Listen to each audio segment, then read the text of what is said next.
येतात. जीवनामध्ये परिचय कोणाचा व्हावा हे कळायला पाहिजे महाराज. एकतर अति परिचय झाला की माणसाची अवज्ञा होत असते. या ठिकाणी भविष्य काळामध्ये ज्यांचं भविष्य उज्ज्वल होणारे मुलं असतील, काही मुली असतील, माझं त्यांना सांगणं आहे की प्रत्येकाच्या जीवनामध्ये काहीतरी ध्येय असतं की महाराज मोठं होऊन मला समाजाची सेवा करायची. काही म्हणतील IAS व्हायचंय, काही म्हणतील धार्मिक समाजाची धार्मिक गोष्टीची सेवा करायची मला. परंतु समाजामध्ये जर मोठं व्हायचं असेल ना, एक गोष्ट सांगतो, समाजामध्ये जर मोठं व्हायचं असेल तर मोठ्या माणसाबरोबर राहावं लागतं. मोठ्या माणसाबरोबर राहिले ना, आणि त्याच्या संगतीमध्ये अनुभव सुद्धा माणसाला मोठं करत असतात. म्हणून मोठं व्हायचं असेल तर कोणाच्या संगतीत राहिलं पाहिजे? मोठ्याच्या संगतीत राहिलं पाहिजे.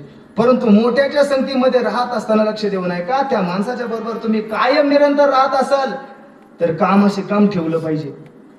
आणि कामाशी काम न ठेवता तर त्या माणसाच्या व्यक्तीबरोबर कायम तुम्ही राहिला तर त्या व्यक्तीच्या बद्दल आपल्या अंतःकरणामध्ये असलेला अनादर जर कमी झाला, त्या व्यक्तीचं महत्व जर माणसाला राहिलं नाही तर महाराज तो मनुष्य मोठा होऊ शकत नाही. म्हणून मोठं व्हायचं असेल ना तर व्यक्ती बरोबरही राहिलं पाहिजे आणि त्या व्यक्तीचा, समोरच्या व्यक्तीचा आपल्या अंतःकरणामध्ये आदरयुक्त भीती, आदर सुद्धा अंतःकरणामध्ये राहिला पाहिजे. तो मनुष्य मोठं होऊ शकतो बरं का. म्हणून जीवनामध्ये मी काय सांगतो, परिचय व्हावा.